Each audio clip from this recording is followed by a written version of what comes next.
Terima kasih Kak Okta. Oke, halo semuanya. Perkenalkan semuanya ya. Nama saya Pungki Eka Ratnasari. Pertama-tama saya mau mengucapkan terima kasih banyak ya sudah ikut kelas Talanisia hari ini. Kalian hebat-hebat semuanya ya dan semangat-semangat semuanya di hari Minggu siang dan juga bagi yang Muslim mungkin sedang berpuasa ya. Tapi kalian tetap semangat belajar. Nah, mari kita bertumbuh dan berkembang bersama di Talanisia. Ya, semoga kalian semua menjadi orang-orang yang sukses di masa depan. Oke, by the way, saya harap kalian bisa open cam semuanya ya, biar saya bisa melihat wajah-wajah tampan dan cantik kalian. Oke, siang hari ini saya akan memberikan materi tentang bagaimana cara membuat dokumen untuk mendukung kebutuhan administrasi perkantoran. Ya, oke. Perlu diketahui bahwa pekerjaan administrasi perkantoran itu ada banyak dan beragam ya. Nah, salah satunya itu adalah membuat dan menulis dokumen. Oke, next Kak. Nah, oke. Jadi sebelum memulai pelajaran hari ini, mari kita tanamkan di pikiran kita afirmasi positif bahwa kita belajar hari ini tuh semuanya bisa menjadi manfaat untuk kita dan kita akan menjadi orang yang sukses. Ya, setelah itu supaya proses belajar dan mengajar hari ini diberikan kelancaran, mari kita berdoa menurut agama dan kepercayaan masing-masing. Berdoa, dimulai.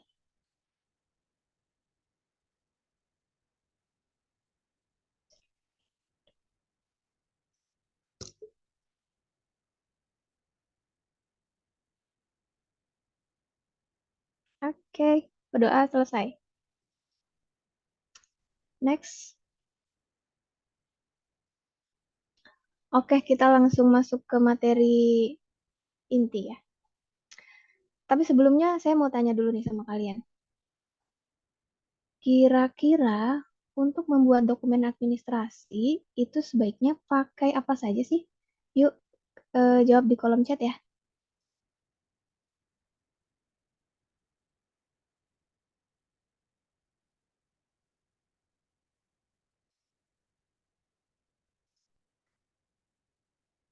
Word or Excel, Word, Google, gitu. Oke, oke, next.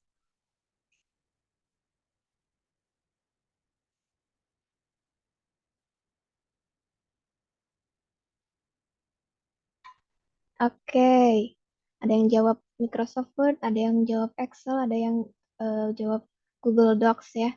Oke, kalian semua benar ya, pinter-pinter banget ini kalian. eh tapi hari ini kita belajarnya Microsoft Word dan Google Docs dulu ya. Oke, next Kak.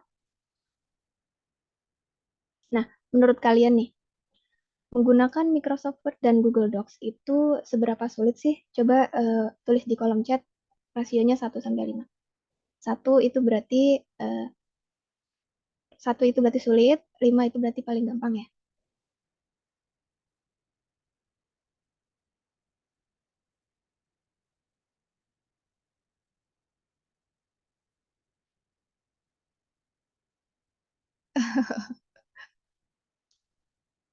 Oke, mayoritas jawabnya 3, 3, 4, 3, 3, 3. Tiga ya, tengah-tengah lah ya, antara sulit dan tidak gitu ya. Oke, oke, hari ini kita bikin menjadi mudah ya. Sip, menjadi angka 5. Oke, next. Oke, jadi hari ini kita akan belajar eh, penjelasan. Jadi hari ini kita akan belajar overview tentang Word dan Google Docs. Terus yang kedua, tugas-tugas admin yang berkaitan dengan Word dan Google Docs dan juga fitur-fitur apa saja yang bisa kalian gunakan sebagai seorang admin menggunakan Word dan Google Docs. Oke, next. Oke, next. Nah, oke. Jadi saya mungkin mau sharing-sharing dulu ya. Kalau di perusahaan, sebagai seorang admin, itu biasanya Microsoft Word dan juga Google Docs itu digunakan untuk membuat, yang pertama biasanya digunakan untuk membuat surat resmi. Ya, biasanya surat resmi itu digunakan untuk keperluan eksternal maupun internal. Yang kedua, biasanya kita juga akan membuat notulensi ketika adanya rapat, ketika adanya acara atau hal-hal yang lainnya biasanya kita buat di biasanya kita buat di Microsoft Word dan juga Google Docs. Nah, terus yang ketiga, kita juga biasanya menggunakan Microsoft Word dan Google Docs itu untuk membuat laporan untuk atasan maupun laporan kalau HR itu biasanya bikin pengumuman ya, pengumuman kepada karyawan, terus biasanya bikin apa namanya? Biasanya pengumuman untuk eh, banyak lah, pokoknya intinya bikin pengumuman itu biasanya pakainya Microsoft Word atau Google Docs. Dan juga biasanya untuk keperluan hal-hal yang lainnya. Oke, next.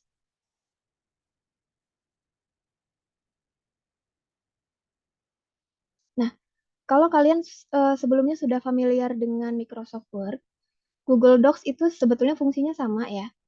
Tapi Google Docs itu adalah versi lain yang memungkinkan kalian untuk membuat, mengedit, atau membagikan dokumen tertulis secara online gitu. Jadi di dalam fitur-fitur Google Docs itu juga di dalam fitur-fiturnya Microsoft Word itu juga terdapat di Google Docs gitu ya. Nah, untuk membuat di fungsinya adalah untuk membuat format dokumen menggunakan header, footer, terus watermark, tabel, daftar isi, mail merge, dan lain-lainnya gitu ya. Sampai ada juga fitur untuk mengunci dokumen supaya hanya orang-orang tertentu yang bisa membuka akses dokumen tersebut. Gitu ya. Oke, next. Nah, seperti yang saya jelaskan sebelumnya ya. Jadi kalau admin itu biasanya menggunakan fitur Google Docs dan juga Microsoft Word ini untuk membuat surat resmi, notulensi, laporan, dan juga dokumen-dokumen pendukung lainnya. Oke, next. Nah, hal yang biasanya digunakan oleh admin untuk eh, hal yang biasanya digunakan oleh admin di Google Docs itu biasanya untuk melakukan pengetikan ya. Sorry, hal yang wajib admin bisa di Google Docs itu yaitu adalah mengetik dengan rapih ya. Jadi eh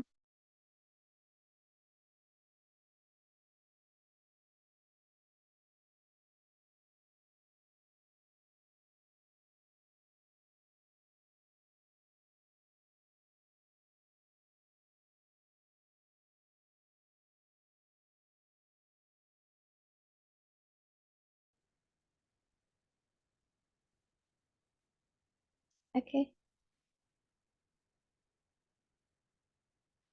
oke, saya lanjut ya. Karena beberapa pengumuman atau beberapa laporan itu kita kadang disuruh buat tabel atau buat juga selain selain kata-kata itu biasanya kita disuruh buat tabel. Dan yang selanjutnya kita juga harus membuat daftar isi ya. Ada juga beberapa laporan yang memerlukan kita untuk membuat daftar isi. Terus yang yang harus kalian bisa juga itu adalah kalian harus bisa melakukan penomoran halaman ya. Terus kalian juga harus bisa copy paste dari Excel ke Word atau sebaliknya gitu ya. Dan juga kalian harus bisa eh, melakukan dokumen dari Word atau dari Google Docs gitu ya. Karena pekerjaan administrasi perkantoran itu sangat berhubungan dengan dokumen ya. Jadi kalian juga harus bisa semuanya yang ada di slide ini. Oke, next. Nah, berikut ini adalah contoh kop surat yang benar ya. Jadi di sini mencantumkan apa namanya logo perusahaan, terus nama perusahaannya apa, lokasinya di mana, terus nomor teleponnya, dan juga alamat emailnya. Ini apa namanya kop surat itu contoh yang di contoh pertama dan contoh kedua itu sama ya. Boleh boleh di tengah-tengah seperti ini atau boleh juga yang ke samping gitu. Oke, next. Nah, jadi struktur dari kop surat itu yang pertama harus ada logo, nama instansi, nomor telepon, dan juga alamat email ya. Oke, next, Kak. Nah, terus berikut ini contoh tabel yang biasanya digunakan untuk di Microsoft Word atau Google Docs. Mungkin saya kasih contoh yang punya perusahaan saya ya, Kak.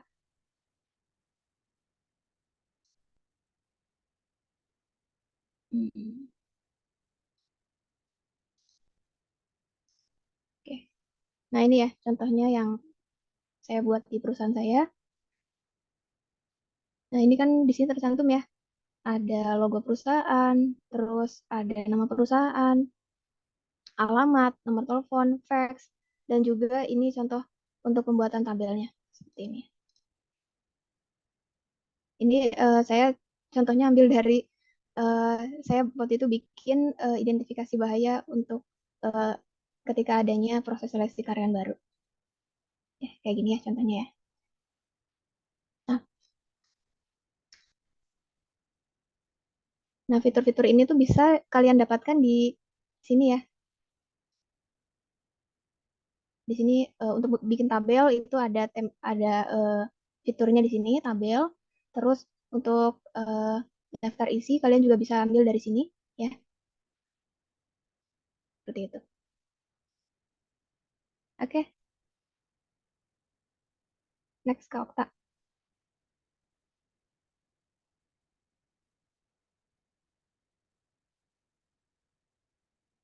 Oke, next.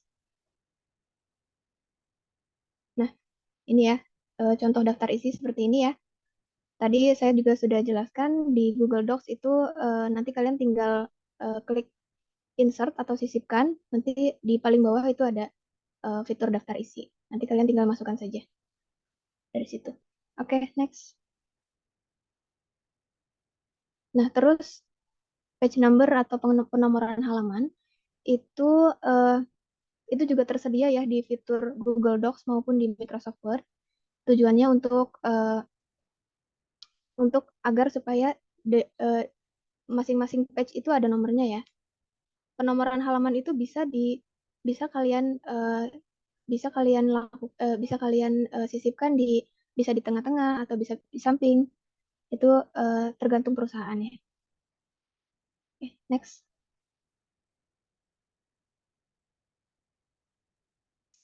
Oke, kita masuk ke studi kasus 1 ya, belajar dasar-dasar dari Microsoft Word.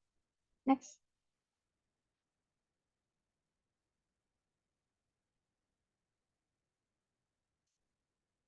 Oke,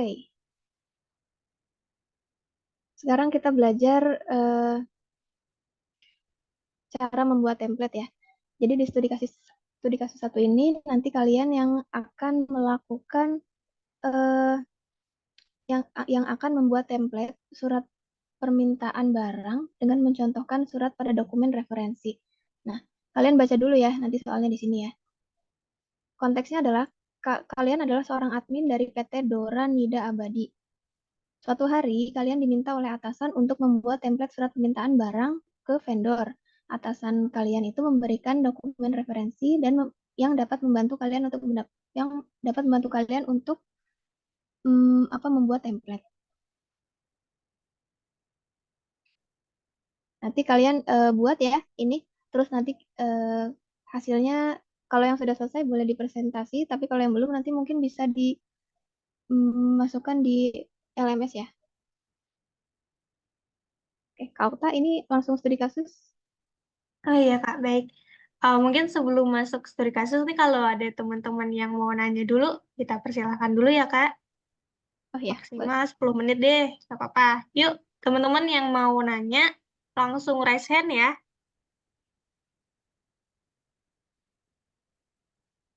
Mungkin ada yang kayak, itu gimana ya Kak, bikin kopnya kok bisa kayak gitu? Itu cara masukinnya gimana ya? Gimana caranya biar kopnya tuh otomatis gitu, nanti bikin di satu halaman, di halaman selanjutnya langsung ada gitu. Wah, tuh Herni. Wah, Kak, ada yang nanya, Kak. Oke. Oke, em, cara membuat kop otomatis ya. Jadi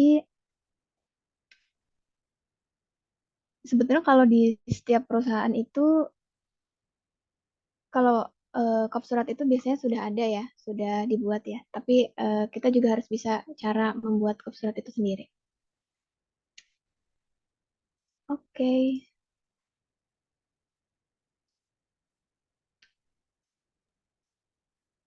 kalau misalnya, sorry sorry,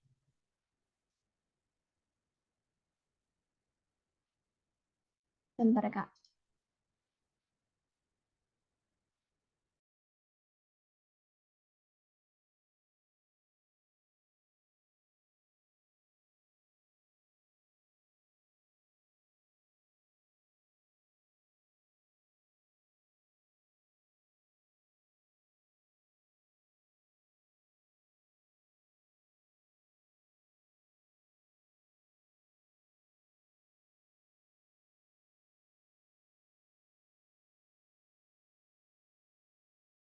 Ya, mungkin sambil nunggu Kak Pungki, eh aku izin bantu jelasin ya kalau untuk studi kasusnya gimana gitu. Nah, Iya boleh Kak. mm, nah untuk studi kasusnya ini nanti teman-teman buat template surat permintaan barang. Nah, nanti untuk dokumen referensinya itu bisa dibuka di sini. Aku kirim di chat Zoom ya. Nah, nanti bikin template-nya itu maksudnya adalah cukup bikin template-nya aja. Jadi bikin satu template yang nantinya bisa digunakan untuk pembuatan surat selanjutnya gitu. Template itu maksudnya adalah cukup dari layout-nya aja, bikin copy-nya, bikin apa namanya outline-nya dan lain-lain gitu. Nanti misalkan untuk info-info pribadinya misalkan kepada siapa suratnya, dari siapa, terus isinya seperti apa, itu dikosongkan nggak apa-apa. Tapi kalau misalkan teman-teman mau isi sesuai dengan referensi juga nggak apa-apa gitu. Kira-kira dari ini ada yang mau ditanyain lagi nggak terkait studi kasusnya?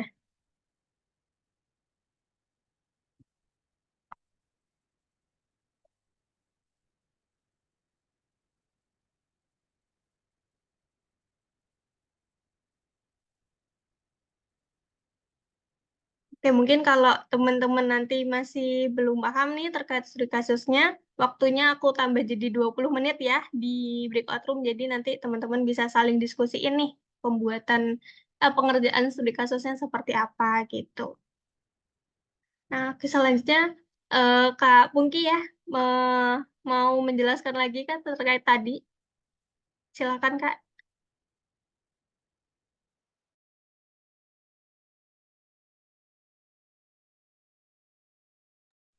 Kalau studi kasus dulu gimana Kak? Oh, berarti masuk studi kasus dulu aja ya Hmm. Kak, ya? Oh ya, baik. Ya, teman-teman, Eh, aku set jadi 20 menit ya untuk kali ini. Teman-teman silahkan langsung join ke breakout room-nya masing-masing. Ya, teman-teman, kalau ada kendala untuk join breakout room, nanti langsung sampaikan saja ya ke aku.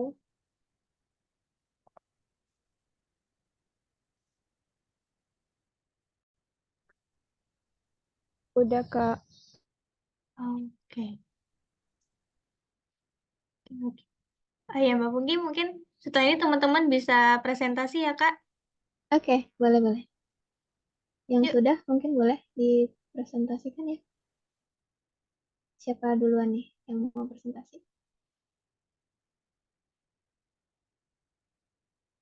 Ayo, ada yang mau jadi volunteer? Atau saya tunjuk?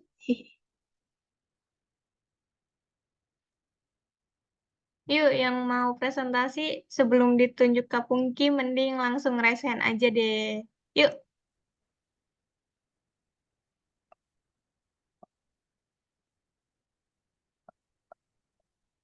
Saya tunjuk aja kali ya. Boleh? Boleh, boleh, Kak.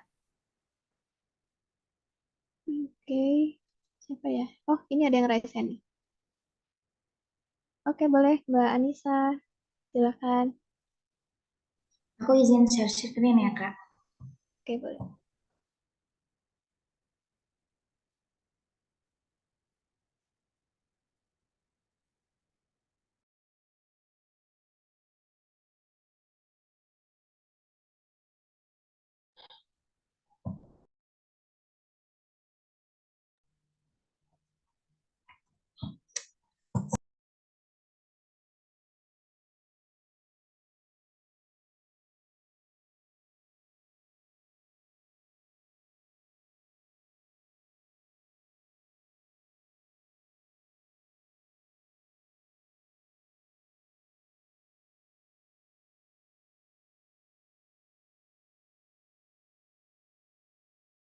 Udah terlihat belum ya?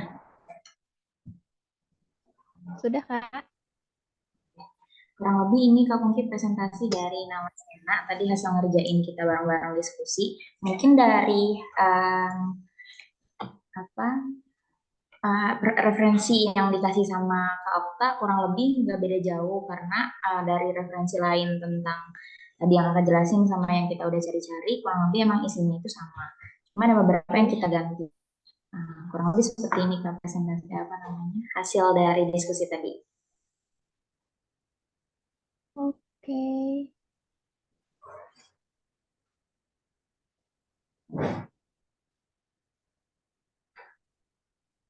Oke, good. Mungkin dari Kak Pungki ada Oke, kita tambahin evaluasi. Kak, paling kita cuman ngebedain dari kode barang nama sama nama kode barangnya sih Kak. Mhm. Dan nama di bawahnya itu kepala departemen dan tanggalnya. Oke, oke. Boleh di scroll ke bawah sebentar, mau lihat.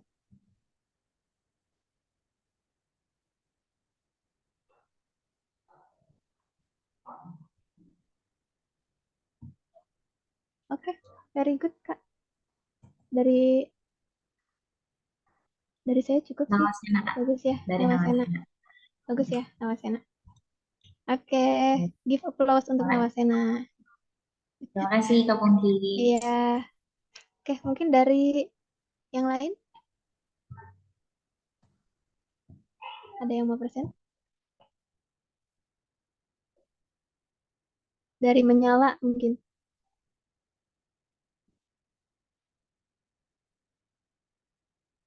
Oke, Kali. Ini dari mana ini? Dari Tulipa Kak, maaf belum Tulipa. Oke, boleh silakan. bentar ya Kak. Iya.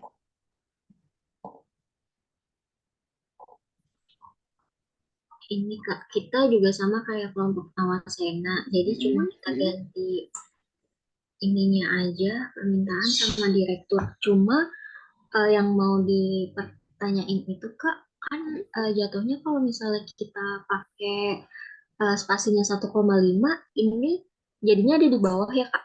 Oh iya. Nah, jadi solusinya gimana Kak? Gitu. Yang mau kita tanyain ini hasil diskusinya. Oke, jadi sebetulnya kalau misalkan terlalu ke bawah seperti ini, mungkin fontnya bisa dikecilin, Kak. Oh, fontnya aja nggak apa-apa dikecilin. Gak apa-apa. Oke, oke. Terus supaya lebih, oh udah sih, oke sih.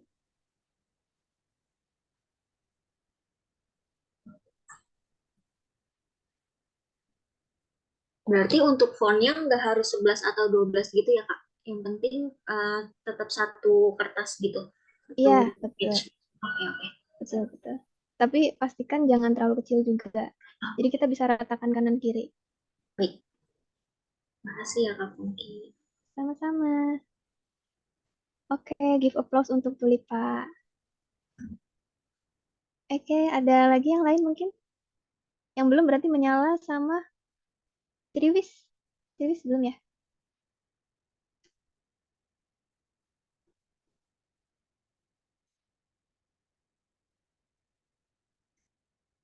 Iya Kak, Ceriwis belum Kak. Iya, boleh mungkin kalau mau share. Maaf ya Kak, aku on off cam.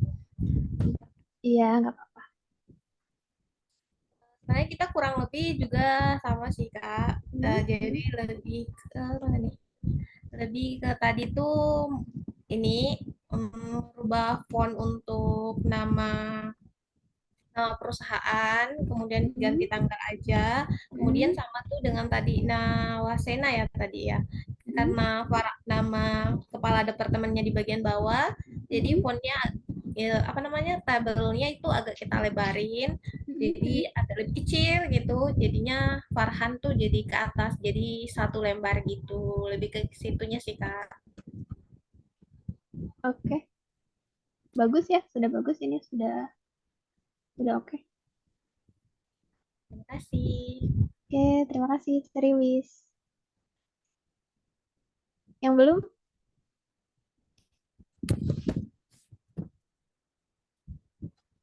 Menyala mana nih? Kan namanya menyala, harusnya lebih menyala dong, ya kan?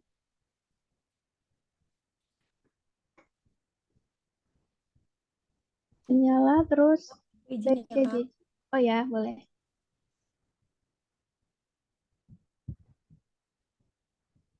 Tadi siapa yang bicara? Puspita Sari. Oke, Mbak Puspita, monggo.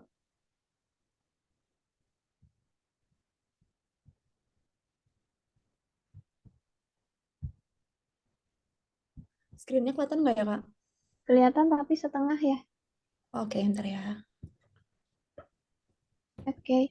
Kalau dari kami, nggak terlalu banyak yang dirubah, cuman barangnya memang tidak kami pakai karena, tidak kami pasang karena memang kami kira untuk bikin template-nya saja gitu. Terus kami hanya merapikan dari titik 2 ini juga kami rapihin supaya dia rata. Terus lens spacing-nya kami jadikan cuman 1. Jadi karena kami pikir nggak boleh jadi 2 lembar gitu, Kak. Iya. Sama aku mau nanya, Kak, kalau misalnya mau bikin surat kayak gini, apakah kita boleh tanda tangannya itu di lembar selanjutnya atau dia harus di 1 lembar kayak gini? Oke. Jadi sebetulnya tergantung dari isinya ya, seberapa banyak. Kalau ternyata misalnya tabelnya itu panjang ke bawah, ya berarti tidak apa-apa 2 halaman atau 3 halaman. Tapi kalau misalkan hanya sedikit seperti ini, seharusnya 1 halaman cukup. Jangan sampai kepotong si tanda tangannya. Oh gitu. Oke, Iya. makasih, Kak. Sama mau nanya sih, Kak, kalau misalkan nih, bentar, saya lupa. Oh nggak jadi, Kak. Makasih. Oh, iya. Oke, makasih juga Menyala. Very good ya. Oke, kalian bagus-bagus semuanya ya. Oke, yang belum mau present atau tidak? Yang belum siapa lagi Kak Okta? PCJJ atau? Iya, kalau yang belum nanti ada di studi kasus 2, boleh presentasi nanti ya, Kak. Oke, oke. Oke, mungkin lanjut dulu ya. Pertanyaan saya tampung sampai di akhir aja ya, boleh ya? Biar saya lanjutin dulu materinya. Oke, next. Bagaimana caranya merapikan dokumen dengan Google Docs? Nah, coba kalian perhatikan dari 2 gambar ini. Menurut kalian dokumen A dan dokumen B itu lebih enak dilihat yang mana? A ya, jelas. Oke, oke. Yes. Oke, boleh tahu alasannya kenapa yang A?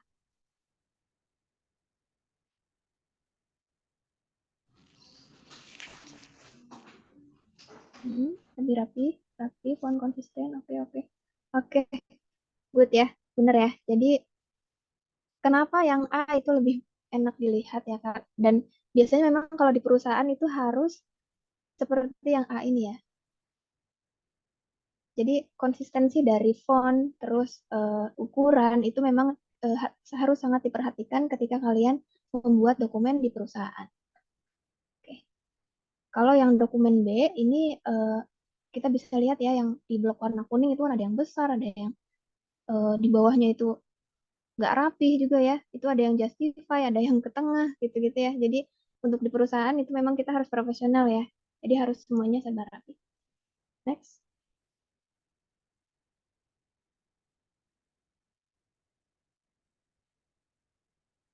Nah, oke, next kita discuss ya. Oke, untuk yang ini, menurut kalian nih, ketika ketika ini kita contoh kasus ya, misalnya nih, Dora itu lagi ngetik. Nah, hasil ketikannya Dora itu seperti gambar yang di samping ini. Nah, terus menurut kalian kira-kira apa yang harus diperbaiki dari dokumen ini?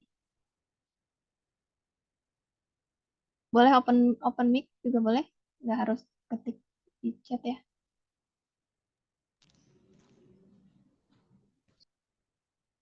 Spasi, terus apa lagi?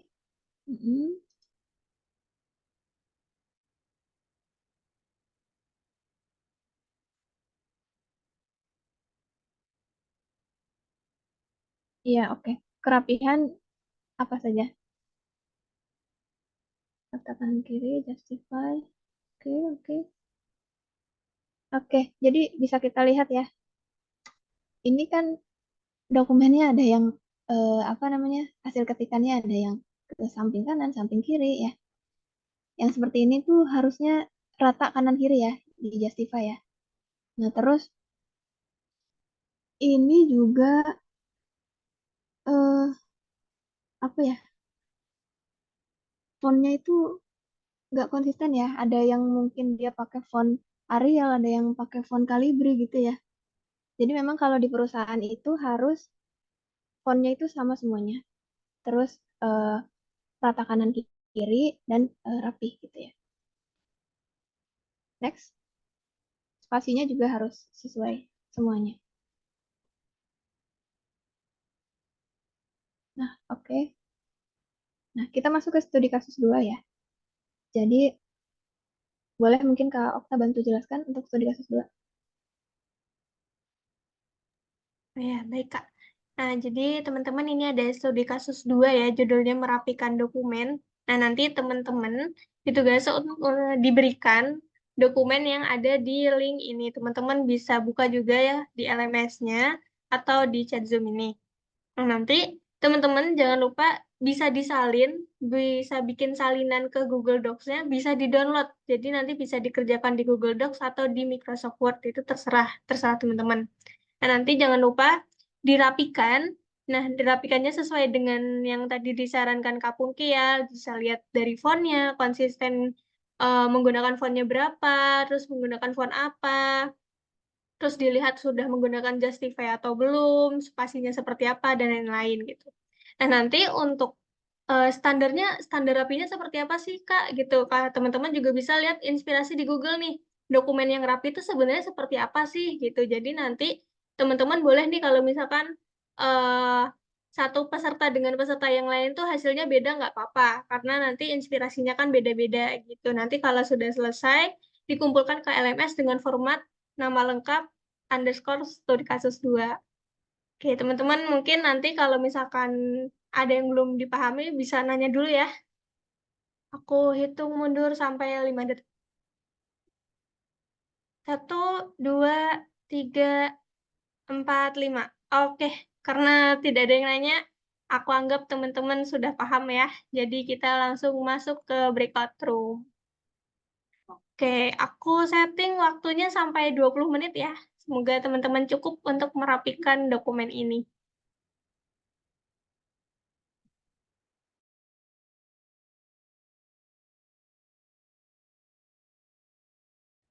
Oke,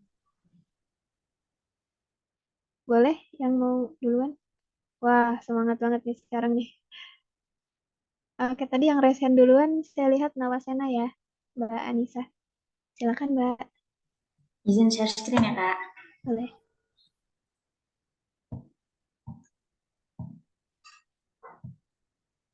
Ini tadi hasil dari diskusi kita, grup Squad Nawasena.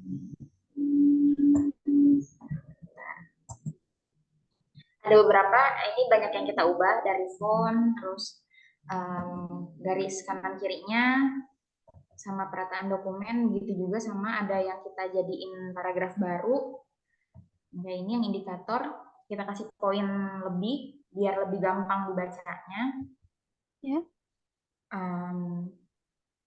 Kayak gitu sih, kurang lebih kayak gini, ini presentasi dari Nawasena. oke. Aku mau Sudah. nambahin Kak dari Boleh, boleh. Nawasena. Ya, boleh. Oke, kita pakai teks dari Times New Roman, lalu kita pakai paragrafnya itu yang 1,5. Udah sih, paling itu aja. Oke. Oke, udah good ya. Ini juga udah ada bullet pointnya ya, yang A, B tadi. Mungkin ada evaluasi dari Kak Pungki. Oke. Dari saya bagus ya, sudah bagus ya ini. Sudah eh, biasanya juga di perusahaan seperti ini kok.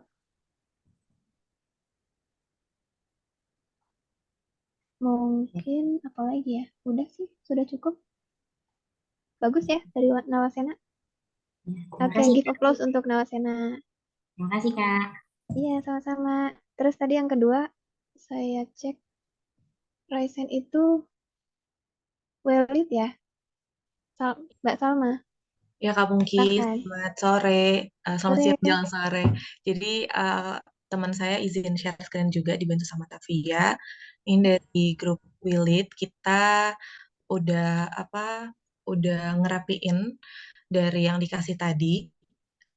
Seperti yang bisa dilihat, tadi kita ganti juga Times New Roman, terus spasinya jadi 1,5, terus rata kanan kirinya juga udah kita rapikan. Lalu ada yang kita coba buat ini sih buat ubah. Kalau nggak salah tadi di paragraf kedua, tapi ya bawah. Bentar-bentar. Yang di paragraf terakhir dulu deh. Paragraf terakhir aku lupa tadi. Yang di paragraf kedua.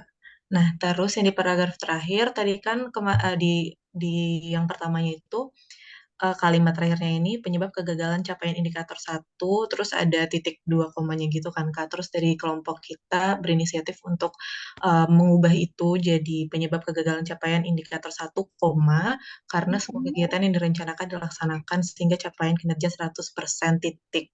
Terus tadi setelah 100% ini sebenarnya koma, terus S-nya kecil kita ubah jadi 100% titik biar jadi satu kalimat, lebih mudah untuk bacanya. Terus S-nya kita jadi besar, sedangkan pendukung keberhasilan capaian indikator kinerja 2, koma lagi adalah adanya koordinasi dan komunikasi dengan lembaga bla bla bla bla gitu Kak. Jadi kayak mungkin biar kalau dibaca nggak ngos-ngosan gitu. Itu Oke. sih Kak Pungki. Oke. Ada Ya. tambahan nggak ya dari Kak Pungki buat Oke. kelompok kita? Terima kasih Kak. Ya, makasih banyak juga untuk squad Willy. Jadi tadi saya lihat berarti ada juga revisi pada struktur kalimat ya. Heeh, ya itu bagus juga ya. Jadi memang selain daripada komponen font, komponen apa namanya struktur kata-kata, struktur kalimat juga harus kita perhatikan ya, supaya nanti pada saat dibaca, misalkan ini adalah laporan atau pengumuman, pada saat dibaca itu kita harus orang yang membaca itu bisa langsung mengerti apa maksud dari tulisan ini gitu ya. Oh ya, eh, yang review coba lihat itu kenapa ada garis merah ya? Oh iya mungkin itu karena harus ini kali ya miring ya Kak atau kayaknya itu karena pas di Google Doc itu kan bahasa asing jadi kalau yang Iya, gitu ya Kak. iya. Biasanya kalau ada garis merah di bawah itu mungkin ada yang harus direvisi gitu. Oh, Entah iya. karena mungkin settingan di laptop atau komputernya itu bahasa Indonesia atau bahasa asing gitu biasanya memang ada garis merah yang kalau ada garis merah itu berarti harus direvisi ya. Oke, Itu udah ada langsung ya si ininya ya, si apa namanya revisinya. Iya. rekomendasinya review iya gitu. Oke Kak, makasih Kak Pungki. Oke, sama-sama. Udah bagus banget ya, Lilith. Thank you very much. Next dari bacanya apa nih? Goni atau apa? Quote-nya. Gue nih Kak. Goni. Oke, silakan boleh share screen. Oke, izin share screen.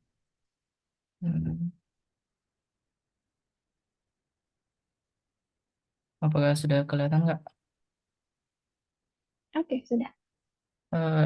Beberapa koreksi dari kelompok kami itu eh, font diubah, terus ukurannya juga diubah, kerapian, terus beberapa ini ditambahkan poin biar lebih mudah dimengerti. Terus apa lagi? Eh, Struktur kata tadi banyak yang huruf kapital begitu Kak, jadi kita Mhm. ubah Oke. jadi lebih gini. Yang huruf kapital itu biasa eh, nama daerah, nama Mhm. presiden begitu. Yap. Seperti itu Kak. Oke.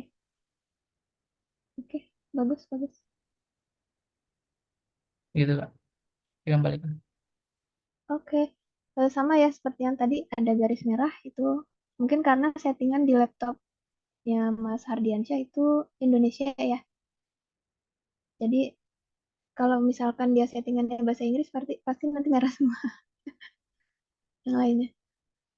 Ya, Oke, Kak. coba diklik selain review tadi ada yang di bawah, lihat efisiensi 1,52%, coba lihat. Nah, itu coba diklik. Suggestionnya apa? Gimana, Kak? Oh, nggak Maksudnya? ada ya? Oh, Nggak ada, Kak. oh. Biasanya kalau garis merah gitu kan ada yang salah ya, tapi ternyata dia bukan salah juga. Oke, pokoknya ini sudah bagus ya. Kalau dari saya ini sudah bagus. Paling nanti, nah itu capaian coba. Ini yang ada di paragraf. Coba ke bawah sedikit. Capaian. Itu ada kata capaian. Ada garis Ini, merahnya. Di atasnya capain itu. ini. Itu typo ya. Oh, Nah, ya. Kalau ada typo biasanya dia garis merah bawahnya. Itu ya. Mungkin nanti oh, nanti selain kerapihan yang dilihat adalah struktur kata dan juga struktur kalimat. Dari saya itu ya. Tapi sejauh ini sudah sangat bagus ya dari squad gue nih. ya, Thank you very makasih, Kak. much. Terakhir dari PCJJ. Saya bacanya gimana? PCJJ? PCJJ? Ya, PCCCG. PCJJ, oke. Itu singkatan dari apa?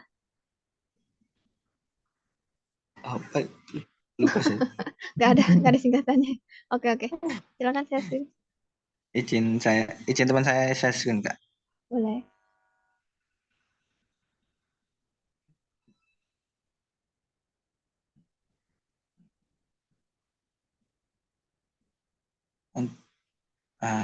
Untuk dari kelompok kami yang diberi ada apa?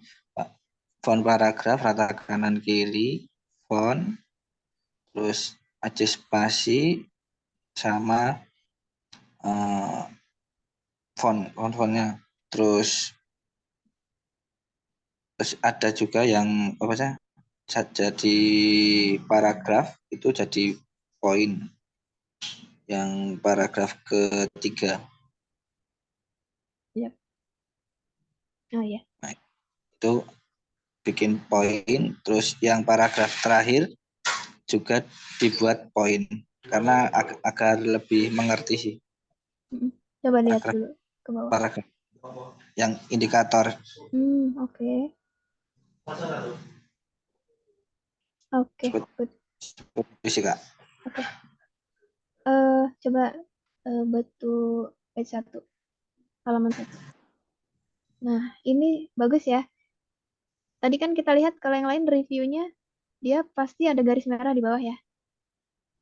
Nah, kalau yang ini dia nggak ada garis merah karena untuk kata serapan dari bahasa asing memang harus di italic. Makanya dia nggak ada garis merah di bawahnya. Oke, untuk yang lainnya bagus ya.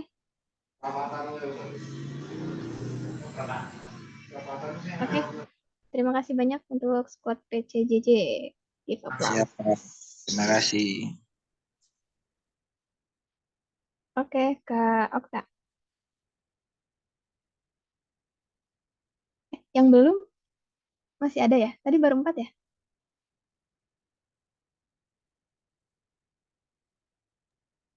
Ya, nggak apa-apa, Kak. Langsung lanjut materi saja Lanjut kalau aja. misalkan teman-teman udah nggak ada yang mau presentasi. Oke.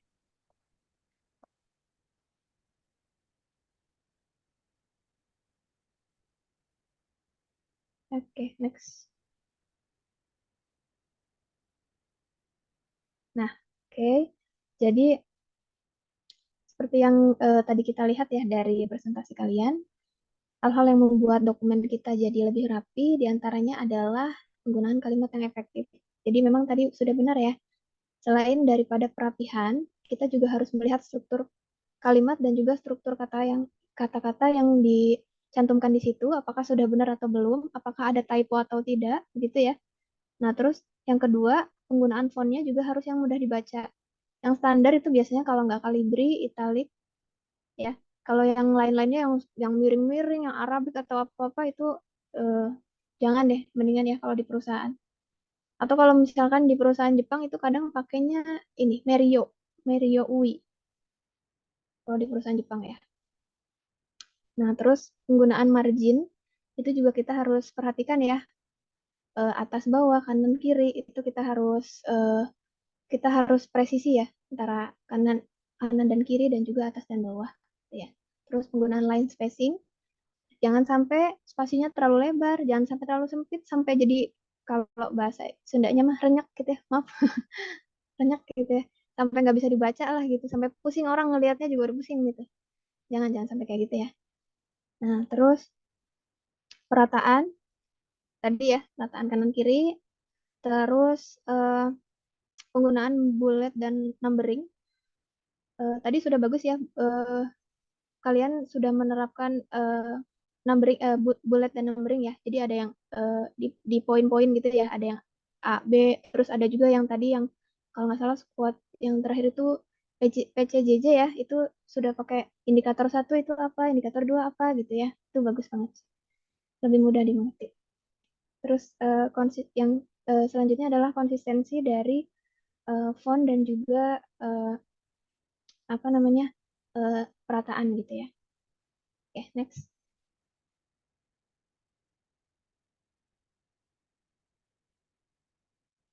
Nah, ini ya. Kita lihat di slide selanjutnya. Ukuran yang ideal itu memang beda-beda ya di setiap perusahaan, tapi ukuran ideal ukuran yang bagus itu biasanya yang digunakan itu kebanyakan 11 ya. Terus fontnya juga Arial. Tadi sorry, saya lupa nyebutin Arial ya. Jadi ada Arial, Calibri, Times New Roman, dan juga Merio ya. Nah, terus formatnya juga kita harus perhatikan. Huruf besar dan kecilnya juga kita perhatikan ya. Nah, di gambar ini kita lihat ada 2 gambar ya. Yang bawah itu bisa kita lihat ya, yang apa namanya struktur dari kerapihannya itu lebih bagus dibanding yang di atas ya. Yang di atas itu ada yang besar, ada yang kecil. Terus udah gitu huruf P depannya itu kecil, harusnya kan huruf depan itu harusnya kapital ya. Terus apa namanya hurufnya juga konsisten harusnya ya, semuanya sama gitu. Ukuran baik ukuran maupun jenisnya. Oke, next. Nah, untuk penggunaan perataan itu biasanya yang sering digunakan adalah rata kanan kiri ya, atau justify ya, rata kanan kiri. Nah, yang kalau rata tengah, rata kanan, rata kiri itu kalau di Microsoft Word digunakan ya, tapi jarang gitu. Yang lebih sering digunakan adalah rata kanan kiri. Nah, ini berikut ini yang di samping sini gambar contoh-contohnya ya. Oke, next. Nah, penggunaan bullet dan numbering tadi juga sudah diterapkan di semua contoh yang dipresentasikan ya. Kalian bebas mau pakai bullet atau numbering, itu disesuaikan saja dengan kebutuhan ya. Mau pakai yang huruf, mau pakai yang angka, atau pakai yang bentuk. Oke. Contohnya ada di sebelah kanan ya, yang di sebelah kanan bawah. Nih, supaya lebih mudah dibaca, lebih mudah dipahami, itu kita gunakan bullet dan numbering. Lebih enak dilihat ya kalau yang ada di bullet dan numberingnya. Oke, next. Nah, ini untuk penggunaan line spacing ya. Jadi yang bagus itu adalah yang gambar yang paling bawah ya. Idealnya itu 1,5 atau 1 ya. Kalau misalkan yang paling atas ini kan terlalu rapet ya. Terlalu rapet, yang tengah ini terlalu berjarak. Nah, yang paling bawah itu yang ideal seperti itu. Jadi mudah dibaca, mudah dimengerti. Orang juga lebih enak melihatnya. Tuh. Next. Nah, penggunaan margin ya. Margin itu digunakan untuk mengukur jarak antara batas tepi kanan dengan batas tepi kiri ya, biasanya atas bawah juga biasanya. Nah, itu bisa kita sesuaikan ya di sini. Penggunaan margin yang benar itu yang digambar kanan bawah itu ya, itu yang benar. Nah, kalau misalkan kalian menemukan dokumen dengan margin yang kanan atas, gambar kanan atas, itu nanti kalian tinggal rapikan saja. Nanti atas bawah, kanan kiri kalian rapikan. Next. Oke, kita masuk ke efisiensi bekerja menggunakan Google Docs. Kita studi kasus lagi ya. Oke, jadi untuk kasus yang sekarang, Dora itu sedang mengetik sesuatu, tetapi dia kesulitan karena harus bolak-balik antara Google Docs dan Google untuk mencari informasi kemudian menuliskannya. Ini sering terjadi ya. Kalau kita bekerja biasanya, kalau kita lagi ngetik sesuatu, itu kita harus bolak-balik nih. Apa namanya? Antara apa yang mau kita ketik sama apa yang mau kita lihat gitu ya. Karena suka bolak-balik. Nah, menurut kalian gimana sih caranya supaya si Dora ini lebih mudah gitu untuk melakukan pekerjaannya? Ada yang mau Nggak kasih? tekan Windows panah, Kak. Oke. Boleh? Split layar, split layar. Ya, Kak. Ya? Split layar. Oke. Udah pada tahu ya caranya ya, split layar ya?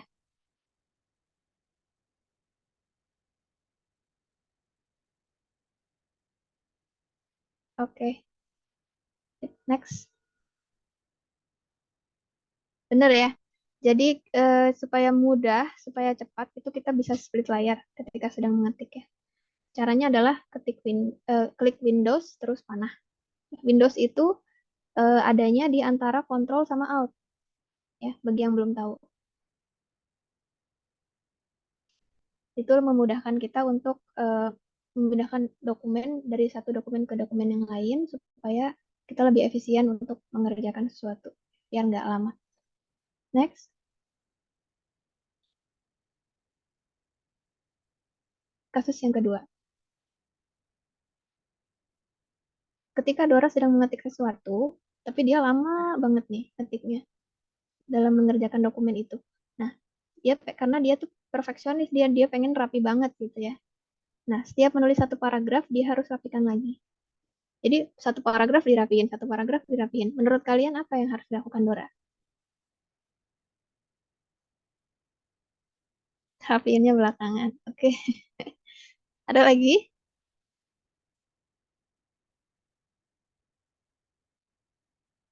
Cuma satu orang?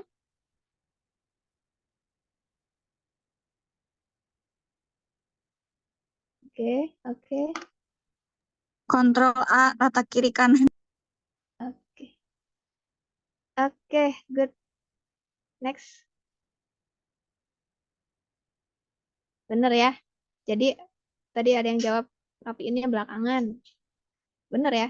Jadi kita memformat dokumen atau merapikan dokumen itu di akhir. Jadi kita memang harus buat dulu semuanya draftnya, baru nanti diformat, dirapikannya terakhir aja gitu ya, biar lebih cepat. Gitu.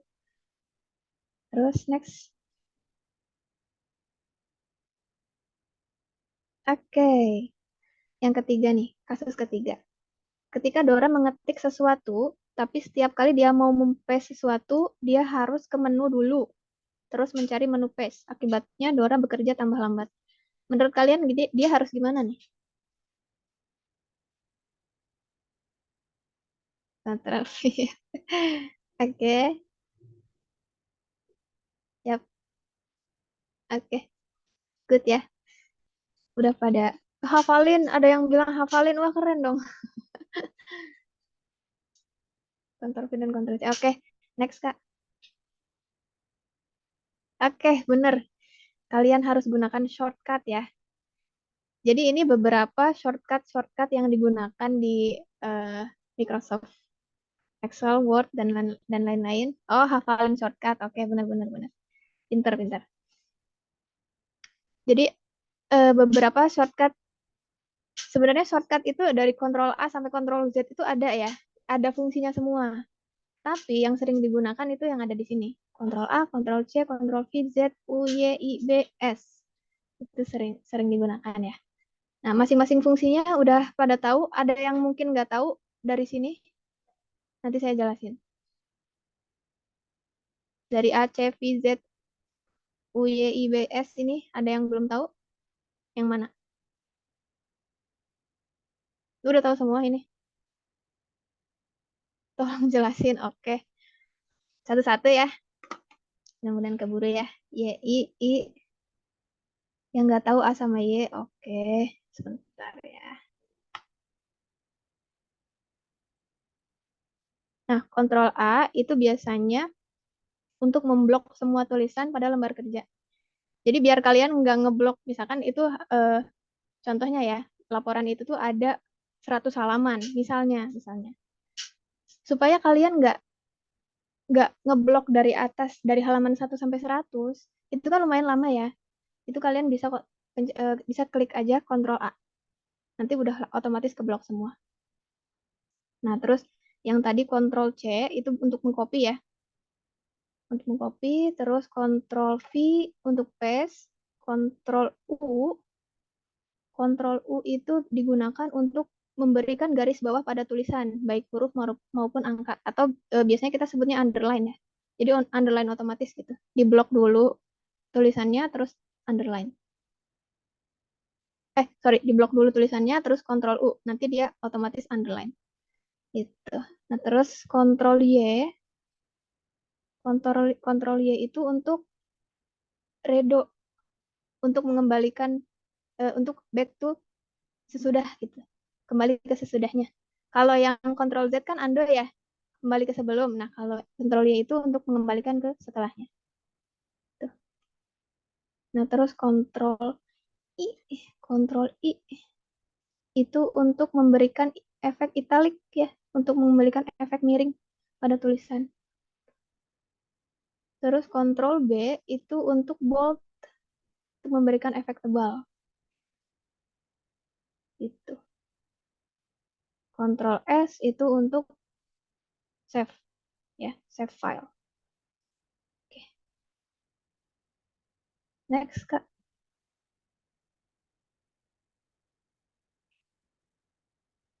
Oke. Ada yang masih bingung mungkin? Atau ada yang mau bikin resume? Hari ini kalian dapat apa aja sih ilmu yang udah langsung nih. Terus apa yang kalian suka dari pelajaran hari ini?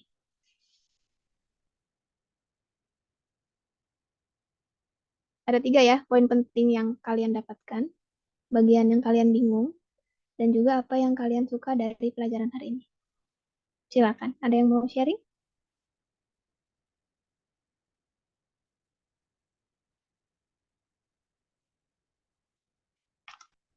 Tadi Mbak Lala raise hand. Mau nanya Gimana, Mbak? aja Kak, boleh nggak? Oh, boleh, silakan. Kalau kalau fitur yang word count itu tuh dia tuh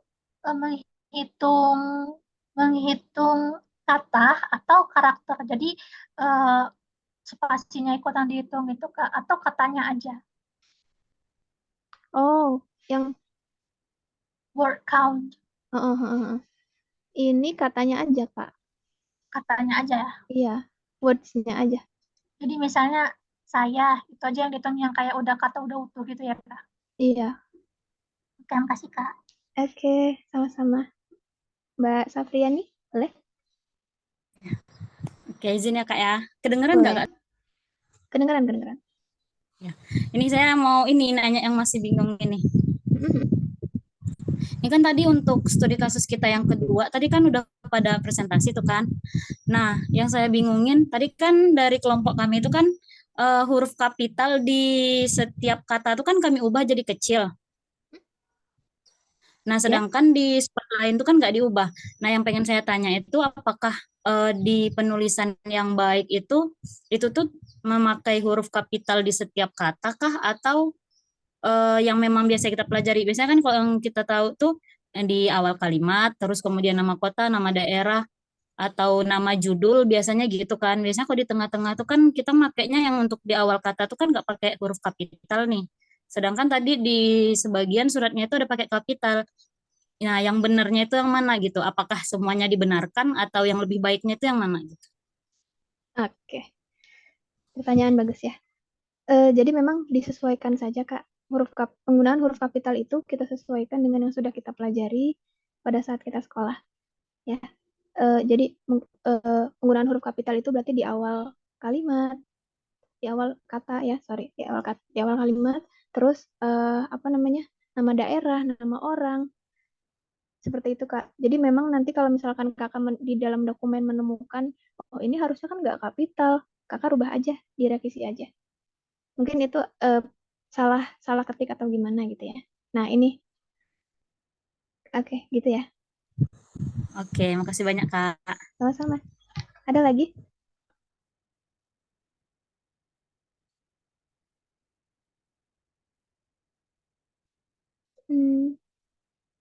Tadi kan buat surat sesuai template. Sementara ya ini dari yang chat Mbak Desti ya. Tadi kan sudah buat surat sesuai template. Template itu sudah sesuai penulisan surat yang baik dan benar atau dirubah lagi. Nah iya, oke. Jadi memang kalau misalkan kakak menemukan dari template itu ada yang salah, boleh direvisi aja Kak, sesuai dengan eh, apa namanya, ejaan Kemdikbud tadi yang di-share sama Mbak Yolanda. Oke, sudah terjawab ya? Atau ada yang masih mau ditanyakan lagi? Oke. Yang raise hand dulu sebentar ya. Saya yang raise hand tadi Mbak Anggi, silakan. Halo Kak Pungki. Halo. Ya, aku mau tanya aja nih Kak. Tadi yang dibahas pertama itu kan kegunaan Microsoft Support atau GDocs ya. Yep. Nah, untuk kegunaannya sendiri itu kan ada surat resmi, itu ada eksternal dan juga internal. Terus ada juga notulensi dan membuat laporan kepada atasan atau atasan kepada karyawan. Yep. Dan juga ada untuk dokumen pendukung lainnya. Pertanyaan aku yang dimaksud dengan dokumen pendukung lainnya itu seperti apa ya Kak? Oke. Jadi biasanya itu bervariasi ya Kak. Tergantung perusahaannya. Jadi ada beberapa perusahaan yang memang masih menggunakan laporan berbasis Word ya. Laporannya itu tidak hanya ke atasan atau ke karyawan, jadi memang ada laporan yang harus diinput secara berkala ya. Dan itu tuh menggunakan Word gitu Kak. Nah, terus untuk hal yang lainnya mungkin seperti penggunaan Word dan Google Docs itu biasanya untuk apa lagi ya? Biasanya disesuaikan sih sama perusahaannya. Nanti perusahaannya minta kita bikin laporan atau minta bikin dokumen apa, nanti disesuaikan apakah kita harus menggunakan Word atau Docs atau menggunakan Excel atau menggunakan Microsoft Office yang lainnya. Itu Kak. Jadi memang menyesuaikan kebutuhan dari perusahaan itu sendiri ya Kak? Iya, dan memang kalau kita masuk ke perusahaan yang sudah lama, biasanya mereka sudah punya format sendiri Kak. Jadi kita tinggal mengikuti gitu. Oh gitu, baik-baik. Ya. Makasih Pungki. Sama-sama. Ada lagi, Mbak Cassandra. Silakan. Iya, halo, suaraku kedengaran ya Mbak? Kedengaran Mbak.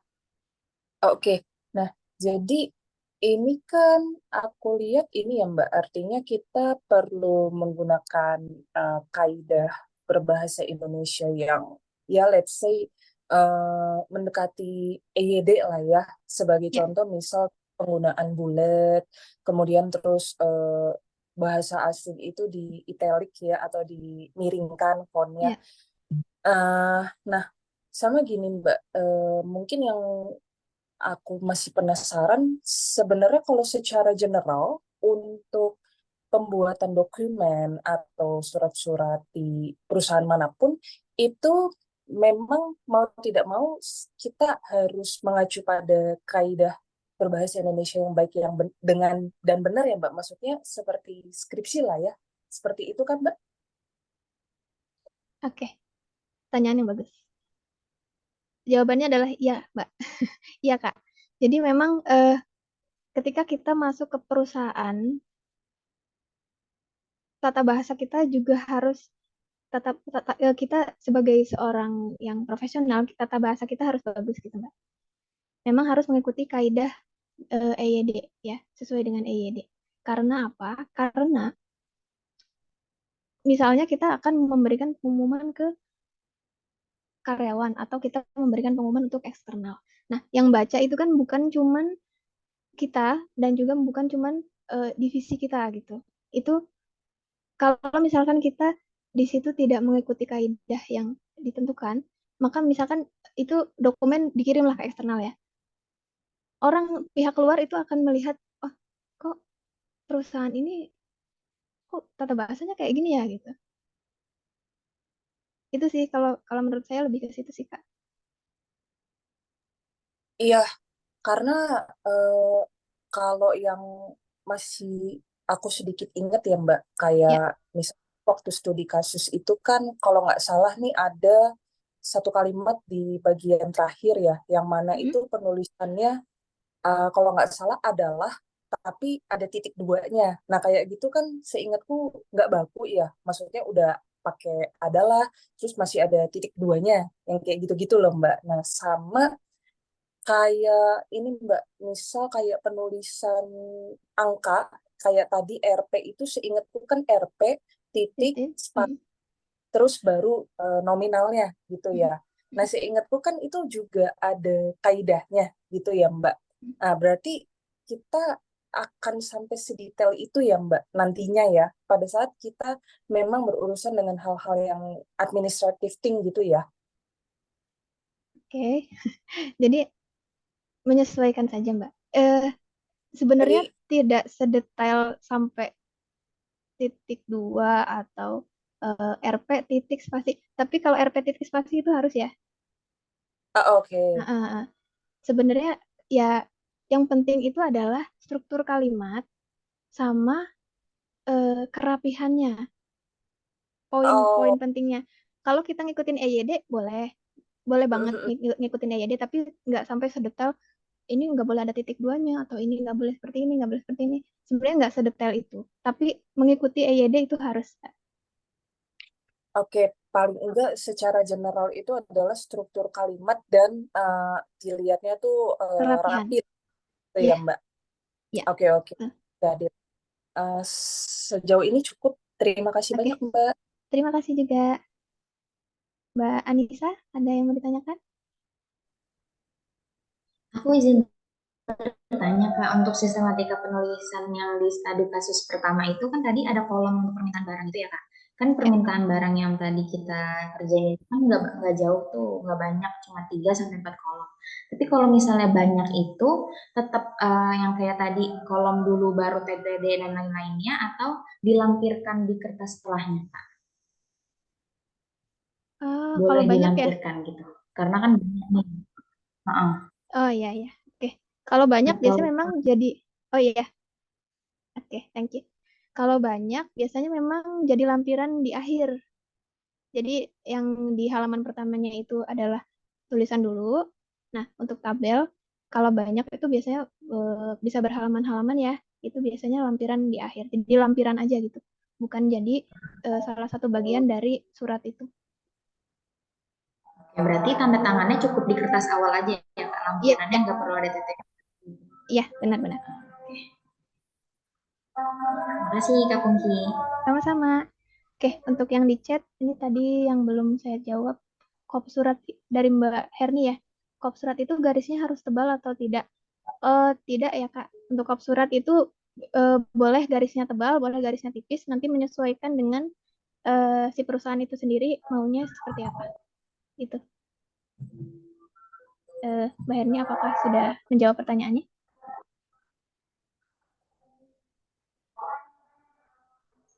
Oke, saya lanjut dulu ya ke yang bawahnya. dari Mbak Sarai, Kak mau tanya untuk pembuatan logo di kop surat itu bagaimana? Oke, pembuatan logo itu biasanya perusahaan Kak yang bikin kalau logo. Nah, saya juga kalau logo memang dari perusahaan langsung ya, tapi kalau kop suratnya kalau Kakak mau bikin itu bisa. Tadi ada juga yang nanya ya gimana cara bikin kop surat gitu ya. Saya share screen dulu ya. Mbak Okta waktunya masih cukup kan ya? Masih cukup 4 menit lagi ya, Kak? Oke.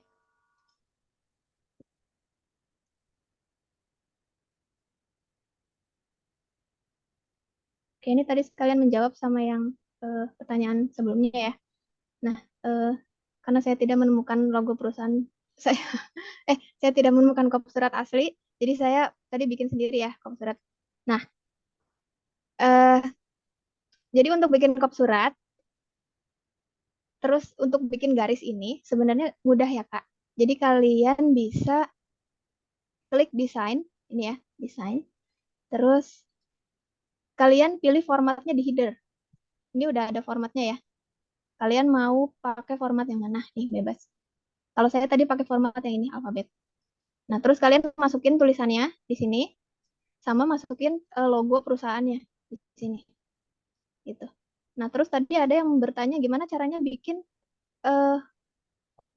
supaya kop surat itu bisa otomatis gitu ya, Kak? Kalau nggak salah, auto. Iya, Kak. Oke. Nah, supaya misalkan kalian mau nge-copy kop surat ini otomatis ke Microsoft Word ke dokumen yang lain ya. Itu caranya sangat mudah. Kalian blok dulu kop surat yang sudah kalian buat. Bentar.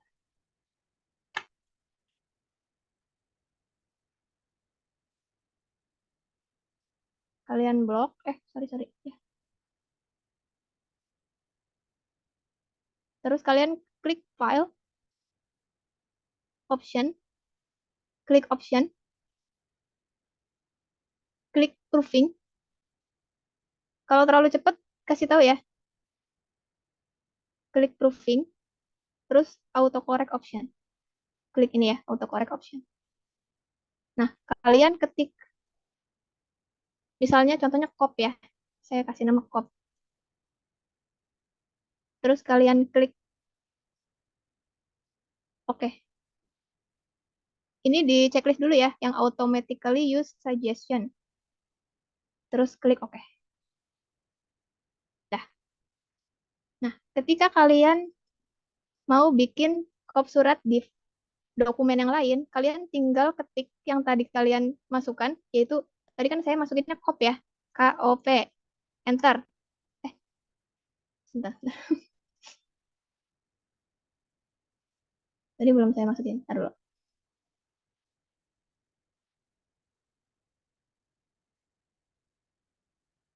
Proofing, autocorrect.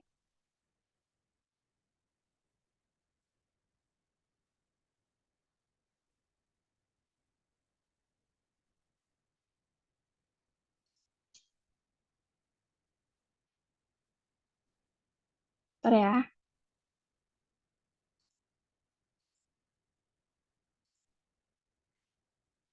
Ntar dulu. Ketik KOP, enter. Ting. Loh, kok nggak bisa? Sebentar ya, Kak.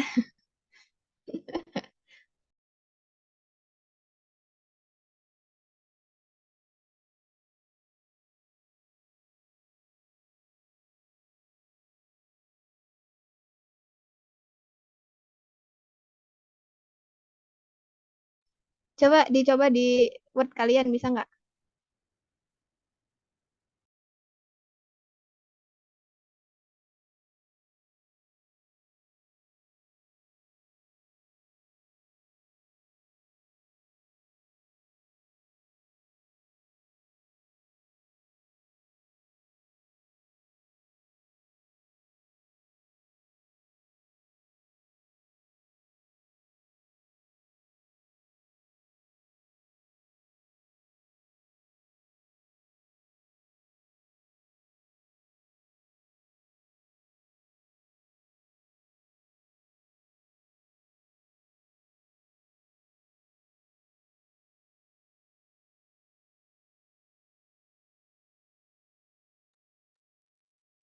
Ya, caranya mungkin gitu ya.